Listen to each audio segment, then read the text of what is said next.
This is CGTN, China Global Television Network.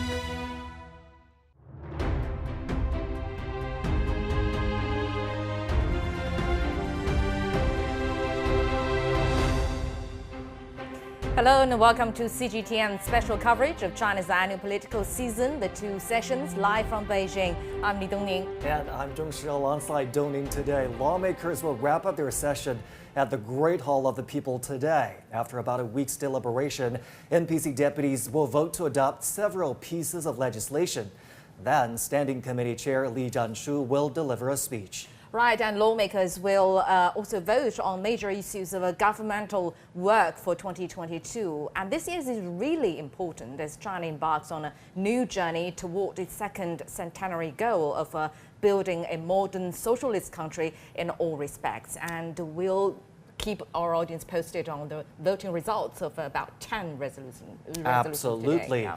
Dongning, the Communist Party of China is scheduled to hold its National Congress in the second half of this year. That's another very important event we're keeping our eyes on in 2022. Of course, and after the closing ceremony today, Premier Li Keqiang is set to brief the press on some key issues. And of course, we bring you live coverage of that. It would also be live streamed on our social media platforms. And also you can download the CGTN app to stay updated. That's right, Dongning. Now let's get this morning started with CGTN reporter Cao Bing, who joins me from the media center in Beijing. Cao Bing, good morning to you. What can we expect this morning and what have you observed at the media center? Hello, Zhanshu. Good morning. It is the last morning of the annual session of China's legislature, the National People's Congress. Two main events will take place today. First, there will be a closing meeting to be presided over by Zhanshu, chairman of NPC Standing Committee. During the meeting, lawmakers are expected to vote on 10 bills they have deliberated during this year's annual gathering, including a draft decision on the number of deputies to the next NPC and their election, and two separate draft methods for the Hong Kong and Macau Special Administrative Region to elect their deputies to the next NPC, as this is the last year for the current session of the NPC. Meanwhile, second is the most anticipated events during each year's political season. As you said just now, Premier Li Keqiang will meet the journalists from China and abroad to answer questions covering a wide range of topics. This meeting will also be held by a video link due to the COVID pandemic. Topics are likely to include like China's social economic development, finance foreign policy, foreign trade, as well as some domestic issues including ensuring employment and also food security. So a lot to be expected in today's agenda. Back to you, Zhongshi. A lot to happen in the morning. We'll keep our viewers updated on all these events. CGTN's Cao Bing live at the media center for us today. Thank you. Right, and after a busy week, China's political season is coming to an end. And now Dongyi explains what the NPC and CPPCC have achieved over the past few days. This year's political season kicked off last Friday, March 4th, with the opening of the 5th session of the 13th Chinese People's Political Consultative Conference. The National People's Congress opened the next day. Chinese Premier Li Keqiang delivered a government work report on behalf of the State Council. The report reviewed the central government's efforts to meet the goals set during last year's two sessions, and also put forward the new targets for this year. Premier Li stressed the need for stability in economic development. The main projected targets for development this year are GDP growth of around 5.5%, over 11 million new urban jobs, a surveyed urban unemployment rate of no more than 5.5%, a CPI increase of around 3%, growth in personal income that is basically in step with economic growth, steady increases in both the volume and quality of imports and exports, and a basic equilibrium in the balance of payments. Other goals also set in the government work report include rural vitalization, an increase in government subsidies for public health care, and more free trade agreements with other countries and regions. Special platforms were also established for NPC deputies, CPPCC members, and heads of governmental departments to meet the press. They elaborated on their experiences while trying to fulfill their duties and they shared opinions of topical issues. The relocation and settlement of poor people in Hongsibu has completely changed everyone's life. My folks and I left the mountains, and now we live a much better life by the Yellow River. For almost every river and every lake in China, we have supervisors and personnel to oversee their situations. In the future, we should pay close attention to the trends and changes of the COVID-19 pandemic. We should adopt dynamic policies to ensure life and production. Scientific and accurate measures should be in place. We aim to minimize the virus's impacts on society and maximize benefits. These venues were aimed at facilitating the conversation between the public and lawmakers, advisors, officials, so people could be more informed on policy. Over the past week, several meetings were convened by the NPC and CPPCC. While the political advisory body, the CPPCC, received nearly 6,000 proposals from its members, China's legislature, the National People's Congress, got 487 motions from its deputies, most of them legal issues. There were also about 8,000 suggestions submitted to the NPC this year.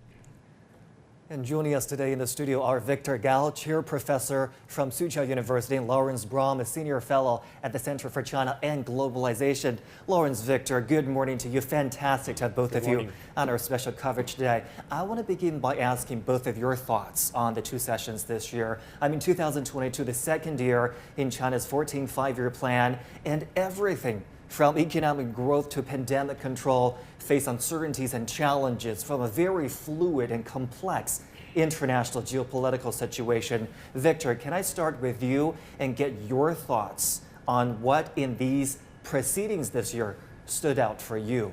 Thank you very much for having me. I think, first of all, this year's NPC session is relatively short. It's only about a week. Normally, it will be about 10 days or 2 weeks. And the reason is because China is still exercising maximum control over the outbreak of pandemic. However, on the other hand, I think the session is very dynamic. The delegates have put forward lots of motions to be discussed, and the topics really cover the whole range of things. And China is right now in a great transformation because we are facing very daunting challenges at home as well as abroad. And for the delegates to really thrash out all ideas and make proposals for legislations of all kinds is very important because China cannot be complacent. China needs to overcome all the challenges, all the difficulties in order to make sure that China remains open to the outside world. Foreign investments are still thriving in China, and then domestic readjustment need to be made because China is in a rapid mode of transformation from the traditional way of doing things in agriculture, in industry, in services industry, etc., to a very new mode of transformation. Right, and the NPC received a lot of motions from the deputies, more than 480 motions this year, covering almost everything in the society. And we saw some motions of bigger scale, of a broader scale, such as macroeconomy, such as education, such as common prosperity, protection of rights of women and children, etc. And we also saw some very interesting motions, some even funny motions. For instance, there's one suggesting the young men to be more considerate so that it would be easier for them to find another half, and also about protecting little animals, the pets, and also one was very even more interesting, is to ask the boys to be more acceptance to girls' maybe unreasonable requirements for them to live a better life, a easier life. This is something interesting about the motion. They can be very serious and they can be very down to earth. So what are the motions, Victor or Lawrence, that attract you the most? Well, first of all, I think what you're talking about now is a major shift in focus from addressing the issues that have been priority for the past several decades, eliminating poverty, trying to boost economic growth. Now you're really talking about quality of lifestyle and quality of economic growth. So we see now a target of 5.5% growth for the coming year. That for China is lower than past years, but with global pandemic and global war crisis, that's higher than any other country can do. But what it marks for China is a shift away from the rapid growth that was driven on focusing on opening up and the globalized economy and looking more at an internal economy and raising the quality of life for people. And so a lot of the motions that you're talking about now are reflective of quality over quantity. Right, and also up with another suggestion to add military training to the national football team and the men's football team in their daily training, and that's something I really approve. We'll continue our discussion later on, but this is just in. The National People's Congress has adopted a resolution to approve this year's government work report presented by Premier Li Keqiang at the opening meeting of the session last weekend. They also approved an amendment of the organic law of the Local People's Congress and also local people's governments as well, and a decision on a number of deputies to the 14th NPC and their election. And over the past week, there's been lots of discussions on China's whole process people's democracy. So what does it mean? Here's a very quick look. China's whole process people's democracy has two key terms. People's democracy, the Chinese government says, is the life of socialism. And the essence of socialist democracy is that the people are the masters of the country. While whole process means that the people engage in democratic elections, consultations, decision-making, management, and oversight according to the law. In realizing whole process people's democracy, the People's Congress system plays a key role. In areas such as expanding political participation among the people and strengthening the protection of human rights and the rule of law.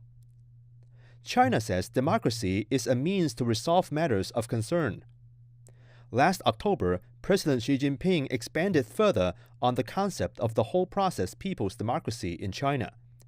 He said it included not only a complete set of institutions and procedures, but also full participation and practices. He called it the broadest, most genuine, and most effective socialist democracy. At community-level contact stations set up by the NPC, residents can offer suggestions on policy, which will be heard by the country's top legislator. CGTN's Gao An visited one in Shanghai to find out more. Noyan Rona is a Turkish banker in Shanghai and an avid participant in public life. Having lived in Shanghai for 25 years, Rona has offered suggestions on traffic regulation, waste management, and environmental protection for his community in Changning district. After all that, you feel that you are the part of this community, or you are the part of this city, this district, and this city, and this country. And it's not only in Rona. The community has foreigners from about 50 countries and areas. Along with Chinese residents, they offer advice or even criticism on different matters of concern. So we are all trying to make our life better here. It all happens at a grassroots contact station set up by the NPC Standing Committee, the country's top legislator. This one in Changning district was part of the first batch. Besides everyday matters, draft laws are set here so citizens can discuss them and have their opinions heard by lawmakers. We had a consultation meeting at this site back then. I put forward about 7 suggestions and 2 of them were adopted in the original text. Liu Xu is a veteran and founder of a tech startup. 2 of his suggestions have been written into a law protecting the rights of veterans. Democracy has a sense of gain. When you actually participated, your opinions were adopted by the top legislator and the law is now in effect. The sentence I wrote is now in the law and I feel a true sense of participation. The site has hosted consultations for almost 60 draft laws and involved more than 9,000 people. Liu says their suggestions will be directly sent to the top legislator without any changes. In fact, it has opened up one so-called through train. Your opinion will go directly to the NPC Standing Committee without going through intermediate procedures. I think it's very rare. Liu says the consultations invite people from different industries to share their insight. Residents of Changning District say that participating in the decision-making process, whether it's for state affairs or everyday issues, gives them a sense of achievement and also guarantees a democratic process. Gang, CGTN, Shanghai. And now the latest from NPC closing session. Lawmakers have approved the draft method for the Hong Kong Special Administrative Region and Macau Special Administrative Region to elect deputies to the 14th NPC. Well, NPC deputies from Hong Kong and Macau say the construction of the Greater Bay Area will bring more opportunities for their respective regions. 今年是香港回归祖国25周年。 This year marks the 25th anniversary of Hong Kong's return to the motherland. Under the leadership and firm support of the Communist Party of China, no matter how many challenges we have faced, Hong Kong has stood firm and fully demonstrated the confidence in the one country, two systems principle. With a strong spirit and our hard work, we believe that we will be able to take on a greater role as we witness some of the greatest changes of the century and make greater achievements in the new journey of building a modern and powerful country. 国家的繁荣稳定，国家的富强是我们澳门的 The prosperity, stability, wealth and strength of the country are strong backing for Macau. We have to forge ahead towards the second centenary goal. As an NPC deputy from Macau, we should continue to play an exemplary and leading role to integrate more towards the development of the country and to fulfill our duties. We should make good use of the supportive policies given to us and live up to the central government's hope for Macau. All right, now let's continue our discussions in the studio with our studio guests, Lawrence and Victor. Victor, Beijing has made it very clear, not only on the sessions, but before that as well, that Beijing would uphold a Patriots-only principle. But some critics argue about that principle for being not entirely democratic without including the voices or opinions of the opposite. What do you think? Absolutely, this is false. Why? Because if you look at all the other countries and regions in the world, every country and every region has its own way of patriots serving in public offices. For example, in the United States, if you are elected to an office or if you become a judge, for example, upon appointment, you need to swear allegiance to the Constitution. You need to commit to defend the country against enemies, public or domestic or alien. And this is their version of patriotism. How can you imagine an American officer who is not patriot to the United States, who is not committed to defending the Constitution of the United States? Likewise, it's the same for the British or for the French or for the German, etc. There will be no country which allows a person to serve in office of public importance who does not commit to defend his or her own country and to be loyal to his and her constitution. Likewise, in Hong Kong, Hong Kong is part of China. Definitely, any public servant need to be loyal to Hong Kong and loyal to its sovereign, that is China. And the basic law is the law of cardinal importance for Hong Kong. So they need to be bound by the basic law and all the sovereignty issues involving China's sovereignty over Hong Kong. So I think the argument is really meaningless because single out any other country or region which allows a person who is not loyal to your own country to serve in any position of public importance. No, there is no. Okay, before we continue our discussion, let's keep looking at the latest from the NPC closing session. Lawmakers have just approved the report on the implementation of the 2021 plan for national economic and social development, as well as the draft plan for this year. They also approved the report on the execution of the central and local budgets for 2021, as well as the draft budgets for this year. All right, let's get back to our discussion with our guests. For the first time ever, Li Keqiang said in the government work report that the central government would implement its comprehensive jurisdiction over Hong Kong. So some arguing is it in line with the idea of high degree of autonomy? Well, first of all, Hong Kong has maintained its own autonomy in terms of the functioning of its legislature, in terms of dealing and addressing with its own problems.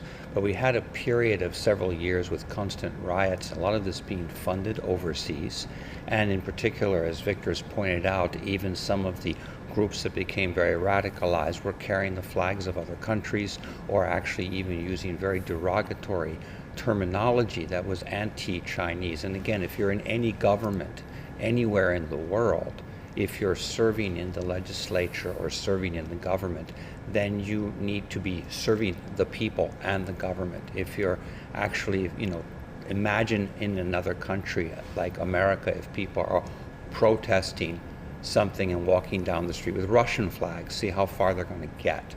And you can imagine that likewise in other countries.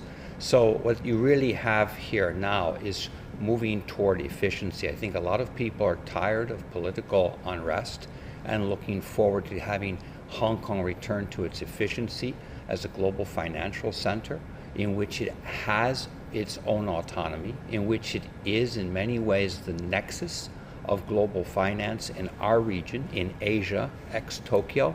Hong Kong is in fact the most important market. And it is that important market for many of the reasons that make it unique and protect its former, as we say, free market economy.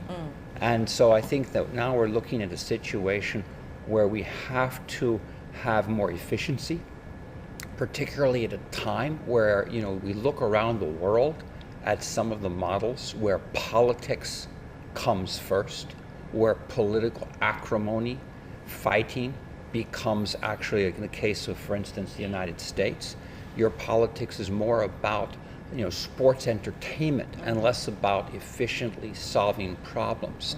And I think now what really we're facing a situation where you have had several years of pandemic.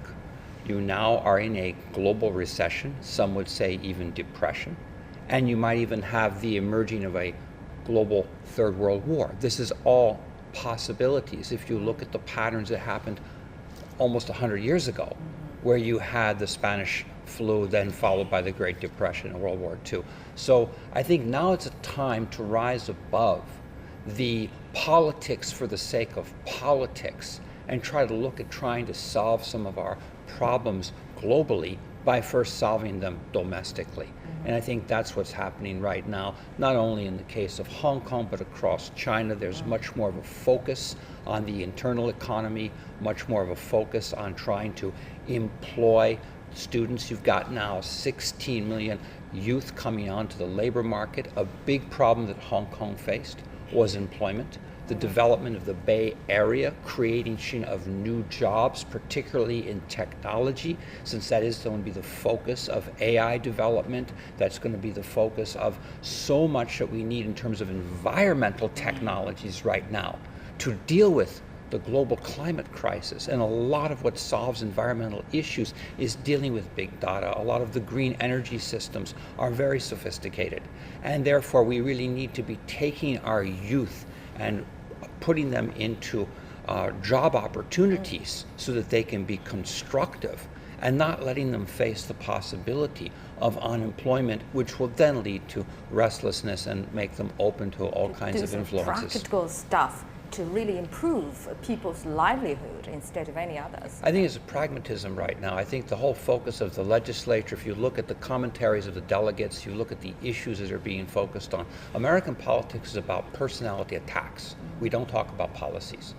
In the case of China, it's all about how you solve problems, how you solve policies. You don't have time for personality attacks. That does not create efficiency. That is actually creating distraction. Here, it's about the politics of solving problems. There in the States, it's more about the politics of creating them. Victor, let me just build on some of the things that Lawrence has just said. Chief Executive Carrie Lam has said this many times, and if you ask people in Hong Kong about the situation, about the order on the streets in Hong Kong, after the principle of Patriots governing Hong Kong was reinforced and amendments were made to how election works in Hong Kong, the changes were almost instant. People saw instant improvements of the order there in the city. As we speak, the central government is helping Hong Kong battle a local outbreak of the COVID-19 driven by the Omicron variant. What do you make of the signal sent by the two sessions this year on the relations between the central government and the SAR government? What type of support and help will the central government continue to give to Hong Kong in terms of the health crisis, the pandemic, its economic recovery, and just maintaining law and order in the SAR? Well, I would say since July the 1st, 2019, clarity has been restored to Hong Kong, replacing confusion and disorientation. And the confusion and disorientation in Hong Kong were caused mainly by several anti-China forces, including originating from abroad, including especially from the United States and sometimes Britain, which claim that Hong Kong could become an independent Hong Kong, which could no longer be part of China. Now, this is really against the basic law. So I would say clarity now is restored. People in Hong Kong know what is Hong Kong and what is its relation with mainland China. Now, I would say the one country, two system works not only good for the Hong Kong people, but also for mainland as a whole. And China has all the reasons to uphold the one country, two system. On the other hand, Hong Kong follows the common law system, whereas in China we use our separate legal system. And in interactions between Hong Kong and mainland China, there will be a lot of reconciliation that need to be done. For example, a lawyer in Hong Kong who wants to practice in China with an impact on domestic PRC law, he or she need to be aware of the differences in law in jurisdictions. This is very important, so that I do not think this is overthrowing the one country, two system. This is upholding the one country, two system, so that going forward, professionals, experts, etc., skilled workers from Hong Kong, including medical workers, for example, and professionals, can feel more comfortable, not only in working in Hong Kong, but also sometimes, when necessary, working in China. And they can really move back very freely from the Hong Kong system and the mainland China system. This is not restricting their freedom of work. This enables them to work even more proficiently and effectively for greater benefits. So I think going forward, there will be more such exchanges and reconciliation, for example, and all this is aimed at allowing and enabling people and professionals in Hong Kong to do better jobs, not only in Hong Kong for people of Hong Kong, but also for the people of mainland, especially whenever there are interactions between Hong Kong and mainland China. Actually, the handling of the pandemic this time, especially when another surge happened in Hong Kong, it perfectly reflects the relations between the mainland and also Hong Kong. The central government actually gave perfect or enough independence to Hong Kong SAR government to deal with the surging pandemic without any finger pointing or blaming even. You deal with that pandemic yourself, but I'll give you enough support. So that's basic model of how this relation, bilateral, the relations between Hong Kong and mainland is going to be, right? Yeah. When you talk about the pandemic control, allow me to say one thing. First of all, Hong Kong is just next door to Guangdong and other major cities in the Great Bay Area. And then normally exchanges of people and goods are huge between Hong Kong and Guangdong in particular. Now, when the pandemic struck, of course, it was a tragedy for people in mainland China as well as in Hong Kong. Okay, we have to leave it there as the latest voting results have come out on the resolutions. The National People's Congress has approved the work report of the NPC Standing Committee, the work report of the Supreme People's Court, and also the work report of the Supreme People's Procuratorate. All right, we'll now bring you the live pictures from inside the Great Hall of People in Beijing. Let's take a look. The 5th session of the 13th National People's Congress is concluding, bringing an end to this year's 2 sessions. Chairman of the MPC Standing Committee, Zhanshu. Dear deputies, That's the 5th session of the 13th MPCA has completed all the items on the agenda. The meeting deliberated the government work reports and other reports. The meeting also deliberated and approved the amendment to the law on organization of People's Congress and governments and various local levels. The meeting also deliberated and approved the draft resolution on electing deputies to the 14th National People's Congress from Hong Kong SAR and Macau SAR.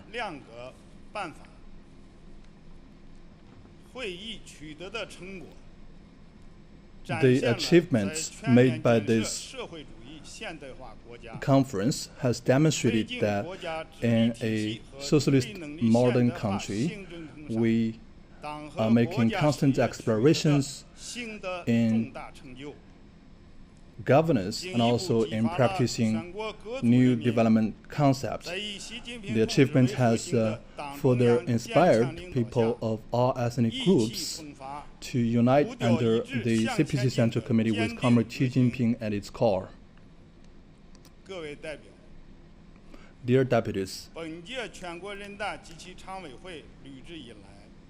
since the Standing Committee of the 13th MPC was established under the strong leadership of the CPC Central Committee with Comrade Xi Jinping at its core, and at a time when the party and the country are making important strides forward, the work of the MPC and its Standing Committee has also achieved tremendous progress, and this is fundamentally due to the fact that we have followed the guidance of the General Secretary Xi Jinping on improving the system of the National People's Congress.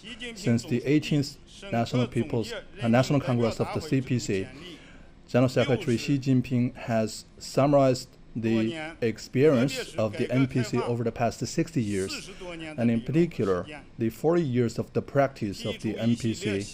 After opening up and reform, he has proposed a number of new guiding principles and new requirements, which have further added to the theoretical framework of the MPC. On a new journey towards the future, we must earnestly study and follow these fundamental political arrangements and remain firmly committed to the political path of socialism with Chinese characteristics. Through the National People's Congress mechanism, we have firmly grasped the destiny of the people and the country.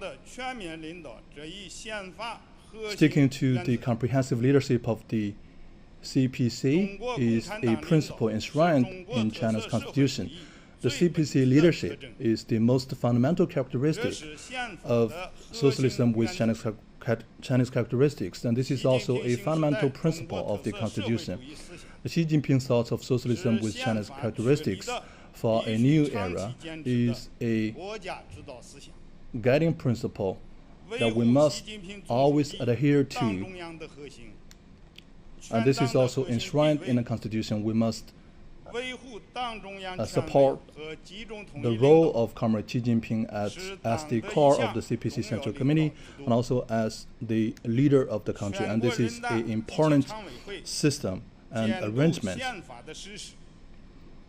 The MPC and the MPC Standing Committee supervises the enforcement of the Constitution, and the fundamental purpose of that is to ensure the leading position of the CPC and also to ensure the centralized leadership of the CPC is effectively integrated with the principle of the rule of law.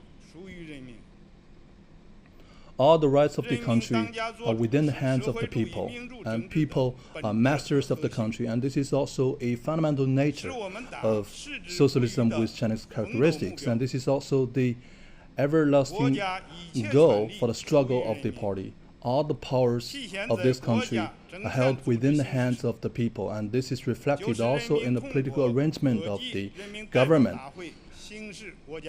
The people, they exercise their power through people's deputies.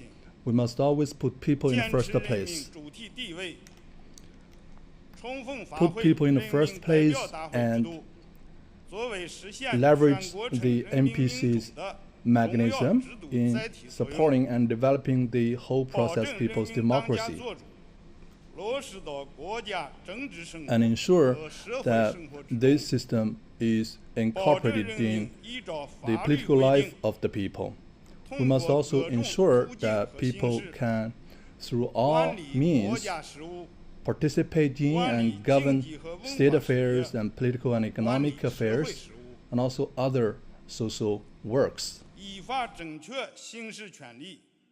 We must also ensure that the people can properly and legally exercise their power in governing the country. The NPC is an important platform for the people to exercise their powers.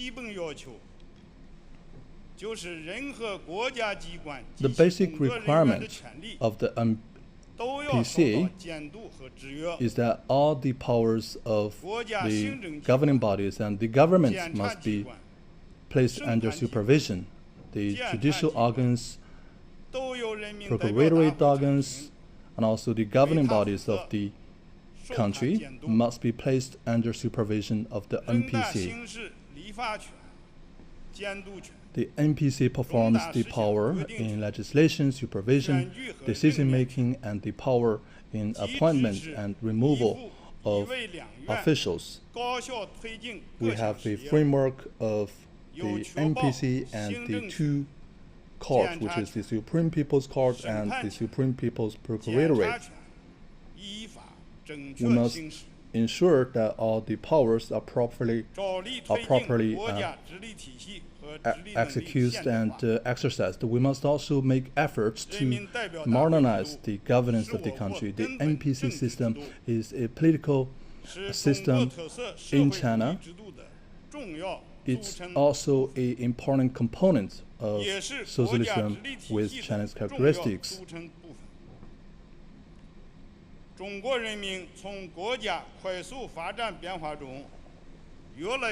the years, with the rapid development of the country, the Chinese people has gradually realized that the NPC system enjoys an unparalleled and striking competitive edge and vitality.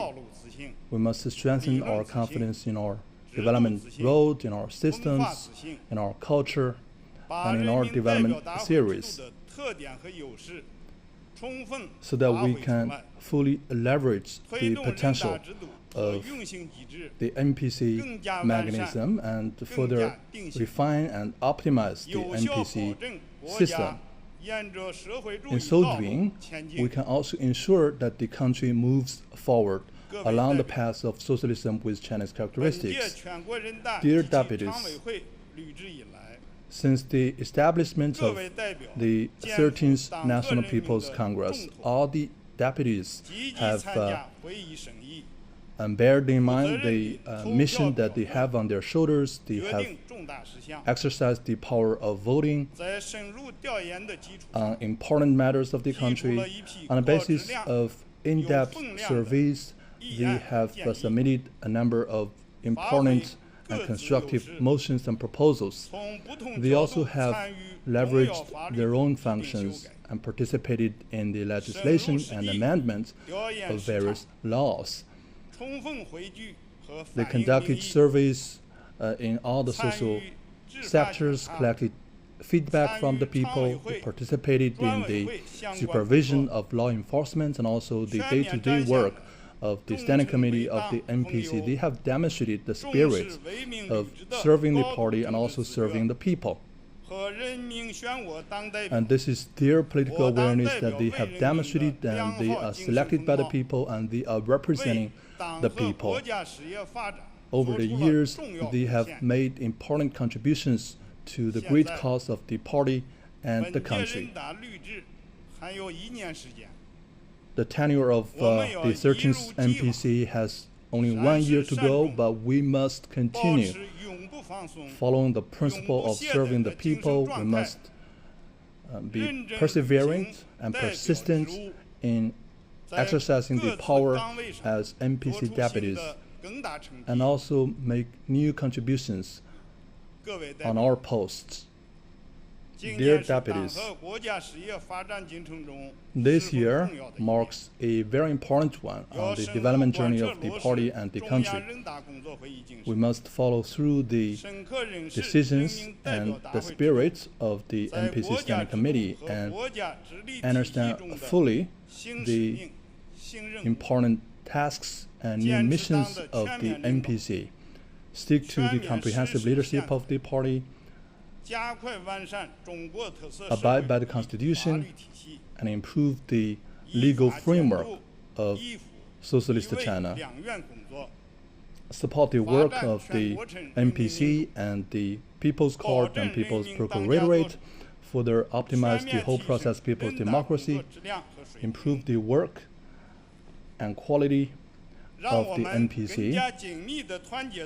Let's unite more firmly under the leadership of the CPC Central Committee with Comrade Xi Jinping at its core, improve our political awarenesses, strengthen our confidences, maintain the two upholds, and exercise the power for the people, perform our duties for the people, and serve the people. On a new journey towards building a socialist modern country, we must make our new contributions with substantial actions and set the stage for the 20th CPC National Congress.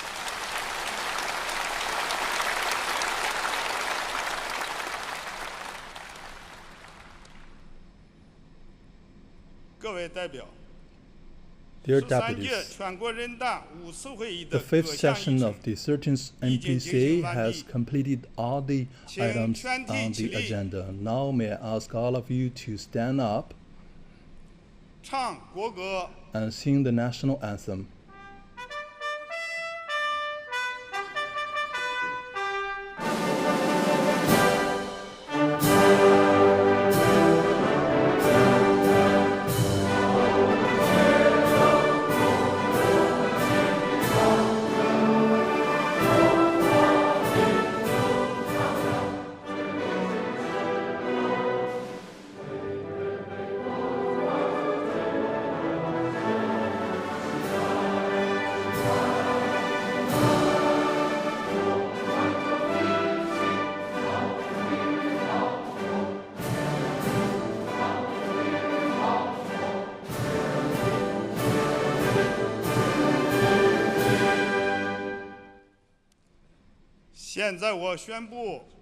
Now I declare that the fifth session of the 13th MPC concludes.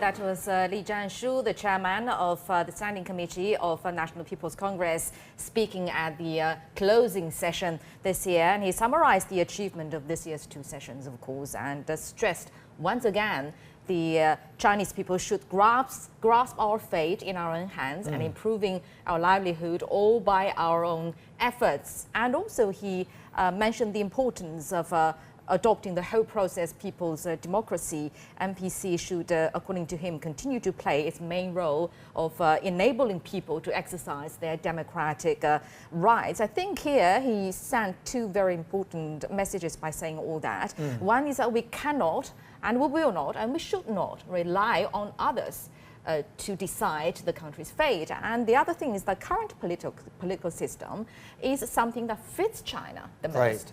Right. Dong-Ning, and I've heard a consistent emphasis on serving the people, talking about how the NPC strives to protect the utmost rights and interests of the people, and how the NPC works to ensure people are, again, the masters of the country, and the power of the country is firmly placed in the hands of the people, something to echo what you just said. Right, and people, of course, is very key, and the word at the center, indeed, the whole spirit of NPC. All right. Premier Li Keqiang will take questions, as we all know, from the press shortly. For more, my colleague Tian Wei is joining us from the media center. Hello there, Tian Wei. So what kind of issues do you think that we will be hearing about from the press conference? Yes, indeed, Dong-Ning, as you said, the Premier's press conference is usually one of the biggest events at the end of China's annual political season, and this year is no exception. I'm in the media center. In fact, over there are already a packed hall, journalists coming from all over the world ready to ask questions to the Chinese premier. On top of the agenda, of course, the economy. It's not just the Chinese economy, but the global economy.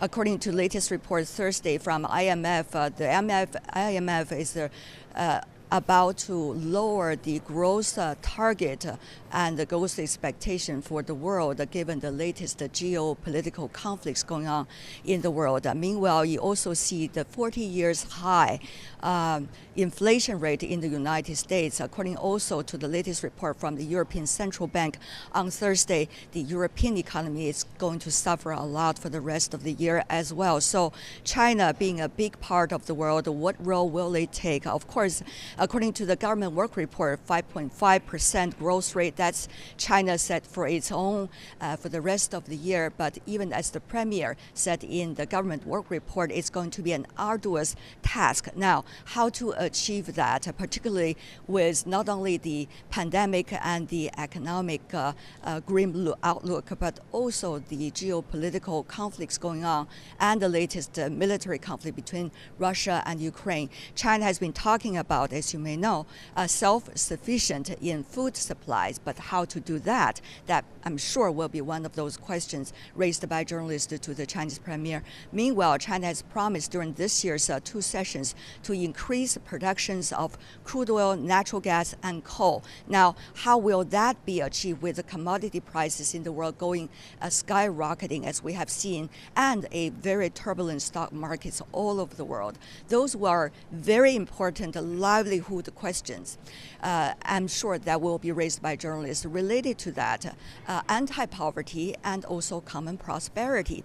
The Chinese have been celebrating over the past year about the eradication of extreme poverty. That is really an achievement not just for China, but also for the human being. Now, with the grim economic outlook worldwide, how to prevent the most vulnerable groups returning to extreme poverty, that is one crucial question. Meanwhile, how to further interpret the issue of common prosperity, a concept being raised last year that will also be crucial for the Chinese private sectors as well as business people to look at how they will relate it to the latest policy development. And of course, China's opening up policy for foreign investors, extremely important. Last but not least, the pandemic.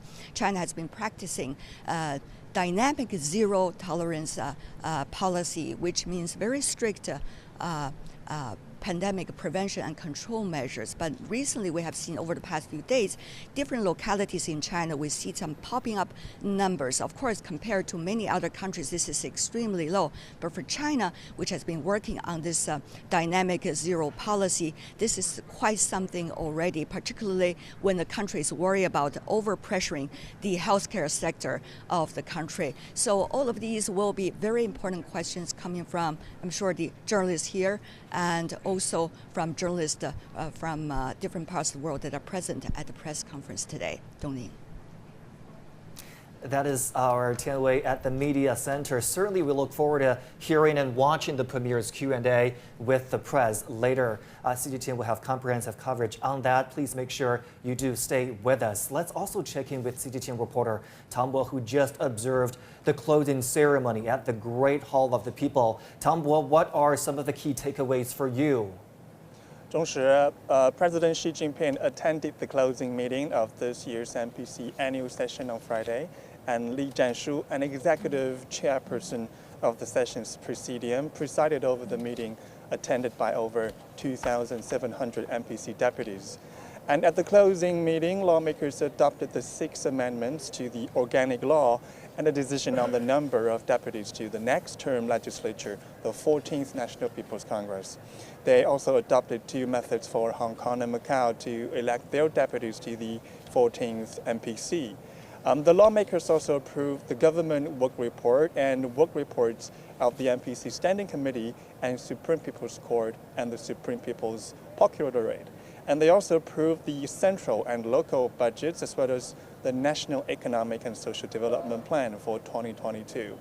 And addressing the meeting, Zhanshu said that the annual session has successfully completed its agenda. He urged staying even closer around the CPC Central Committee with Comrade Xi Jinping at its core, as the CPC will hold its 20th Party Congress late this year. Zhanshu. That is CGTN's Tom Bo, keeping a close eye on the NPC session this year. Tom Bo, thank you. And the 2 sessions has not only drawn the attention of people across China, but there is plenty of interest overseas as well. One Danish scholar says the way that China considers issues from a global perspective is very important for the world. I think it's obvious that China has a lot to be proud of the last 30, 40 years. And taking stock of that, discussing where are we and where are we heading? Where do we want to go on the basis of both self-criticism and a vision is very important. It's a good idea to have such a huge gathering of people discussing things.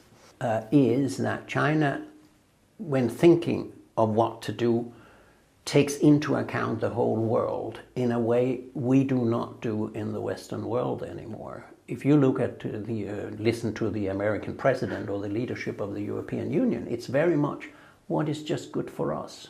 And what I really liked about the 2-session event now, which, I've only seen it here and there, but is this stability is very important. And secondly, a vision. Future thinking, long-term thinking is incredibly important for the world. You cannot run a global system by not even taking next week into account when you make a decision.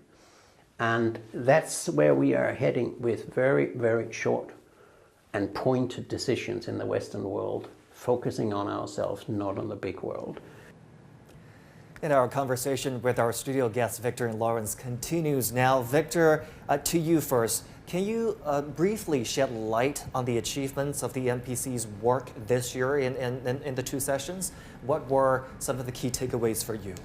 Well, I would say NPC has done its job in coming up with new legislations, in deliberating on a whole range of issues involving key interests of China.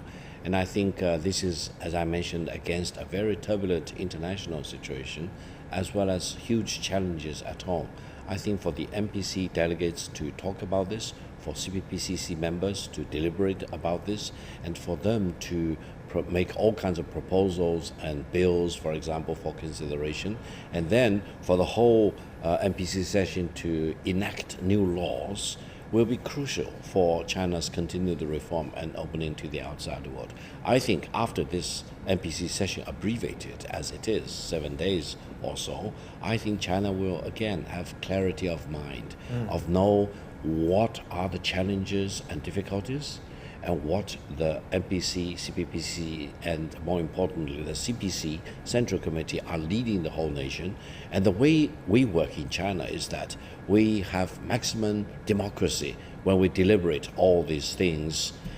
Once a decision is made, the whole country moves in one single direction because we believe in the consensus view, because once a decision is made, it forms the core decision making for the whole nation, for people of all walks of life. I truly believe this MPC is the core of the Chinese democracy with Chinese characteristics, because whether you believe it or not, this is what enabled China to transform ourselves more than 40 years ago from a very backward country to a very advanced country in the world. And when we look around many other countries in turmoil, we stand firm on our own path of growth. This is what this MPC session is contributing to our continued success. And we just reported that the government work report got passed at the closing session of MPC, and Li Keqiang actually in the report focused on some national bottom lines with the jobs, stability and risk control dominating the priorities of the coming year. And before we dig into that, I have a little question, a little quiz for three gentlemen on site. Do you know why two sessions always commence in March? Any idea? You got me there. Victor, do you know that? Well, why? I would say March is in the middle of spring, and in Chinese tradition, spring is the time for you to do a lot of things, farming-wise, when we were still an agricultural society. But then, after the Spring Festival, normally in late January or sometime in February, March is really the real beginning of work in China. The whole nation is in a working mode, and this is the best time for the decision makers, delegates, members to really think about. Because all the budgets and plans are made in January for the first quarter of the year, and the first quarter is always the most important period of time in the whole year. And actually this tradition of commencing the two sessions in March started in 1985, and before that it could happen in the middle of the year, it could happen at the end of the year. So from the long time exploration, this rule, this tradition has been set as the most proper time to commence the national convention. There's no prizes for any one of us. No prizes at the moment. Let me think. I will maybe give Victor some prize. Free lunch. Free lunch. All right. Now let's talk some international news, and Zhanshu is going to give us some updates from Ukraine and other parts of the world. Absolutely. We're monitoring all these global stories right here. Do stay with us. We'll be right back.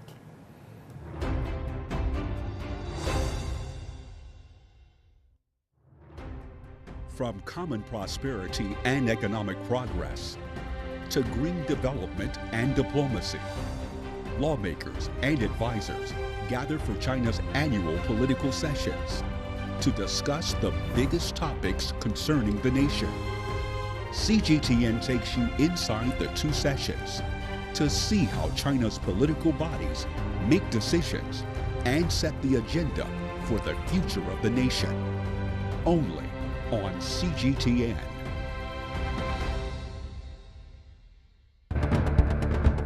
Events have consequences. Words create impact. Unprecedented scenes that we saw. The cleanup operation is now well and truly underway.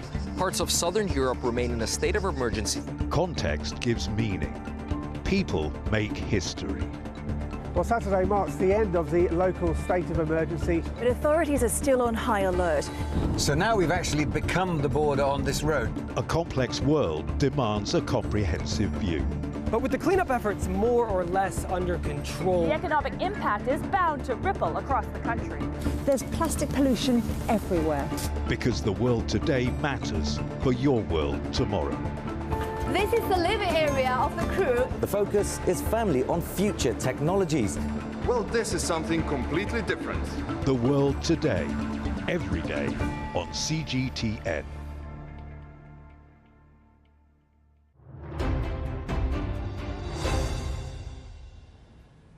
And now let's take a look at some of the other stories we're following for you this hour. Turkish Foreign Minister Mevlut Çavuşoğlu has mediated the highest level talks between Russia and Ukraine since Moscow launched its military operation into the country. Turkey had high hopes some progress would be made Thursday, but the meeting failed to result in any concrete outcomes. Russian Foreign Minister Sergei Lavrov stated the military operation was going as planned, while Ukrainian Foreign Minister Dmytro Kuleba stressed that Ukraine would not surrender. CGTN's Michal Bardavit reports from Antalya.